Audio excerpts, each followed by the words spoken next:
House Democrats have voted to guarantee abortion access to women nationwide. It is a response to Texas's ban on the procedure after 6 weeks of pregnancy before many are aware they are pregnant. The near-party live vote would make abortion legal until fetal viability, which is usually after 24 weeks of pregnancy.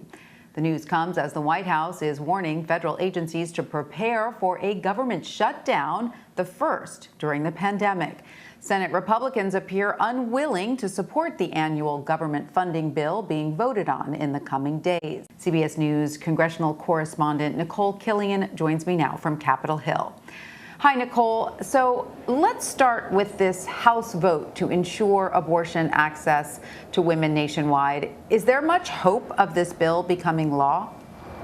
At this point, it will be a tough sell in the Senate. There is a decent amount of support for it on the Democratic side. Some 40 senators or so do back this measure, but as you know, the magic number is 60, and that includes 10 Republicans who would need to get on board to back this. So it doesn't seem that that would be there. I talked earlier in the week with Congressman Judy Chu, who was a lead sponsor on this bill, about what she thought about the prospects of this going forward, and she did acknowledge that it will be challenging in the Senate. And in her view, she felt that actually there should be potentially a carve out on the filibuster, maybe as a way to try to get a bill like this through. Obviously, that has been something that's been thrown out there on other issues, for instance, like voting rights, but acknowledging that there may not be the appetite for that, she still told me that she believes that today's vote sends a powerful message.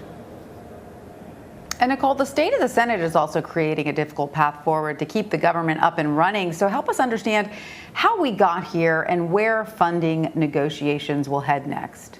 Well, from lawmakers I've talked to thus far, they seem relatively confident that there won't be a shutdown next week. But, the devil really is in the details and in the actions of this Congress. What we do know is that earlier this week, the House passed what's called a continuing resolution, which is the bill to fund the government for the next couple of months through early December.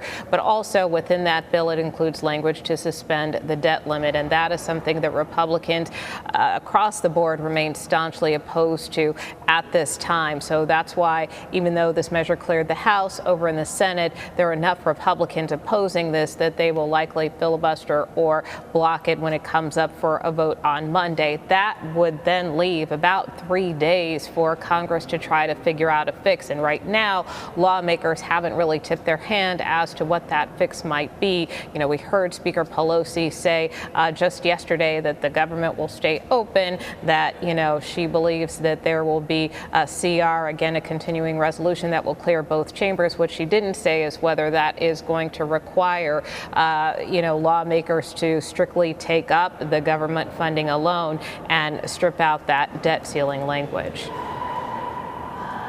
So, Nikole, what would the practical impact of a government shutdown be, if there is one, since it would occur amid the backdrop of the pandemic? Yeah, well, that's what would make this unique if it were to come to pass, right? The last shutdown we had was back towards the end of 2018, early 2019. That lasted for more than a month, cost the economy about $11 billion. And of course, during a pandemic, of course, there could be additional impacts and implications. Now, one thing to keep in mind is that, while agencies like the CDC could potentially be impacted, as they have been in past shutdowns, the key here is, what is deemed essential, because during a shutdown, if you're considered an essential worker or you're providing an essential service, those functions of government are able to continue. So under that scenario, some aspects of, for instance, the vaccine distribution may not necessarily be impacted. Again, we don't know that, and the White House really hasn't spoken to that at this stage of the game, nor have some of these agencies that oversee some of these efforts and programs. Broadly speaking, though, since we've been through a couple of these now, the bottom line is that across the federal government, if there were a shutdown, you'd have federal workers who may be furloughed, they wouldn't get paid, but you you'd have, the Smithsonian museums shut down. A number of agencies, again, would kind of have to roll back their operations, but there would be some functions of government that would continue, whether that's, the military, TSA agents, and the like. So again, I think all eyes will be on next Thursday, which is in effect when that funding is due to run out.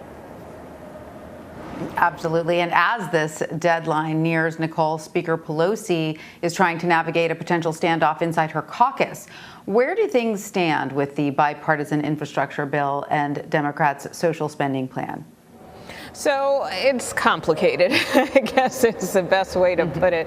Look, at this juncture, there has been some progress. I mean, just today we heard Speaker Pelosi as well as House Majority Leader Hoyer say that they do intend to bring this reconciliation bill up for a vote potentially next week. And that would be in addition to an infrastructure vote, a vote on that bipartisan infrastructure package on Monday. So that is a current working plan for now. But again, what is unclear here in talking to progressives, many of whom have demanded that there be some type of guarantee with reconciliation. They don't want to move forward with this infrastructure package unless they know that this reconciliation bill will also get through both chambers of Congress. And so that has been their chief concern. And so I talked, for instance, with Pramila Jayapal a short time ago, who is a chair of the Progressive Caucus, and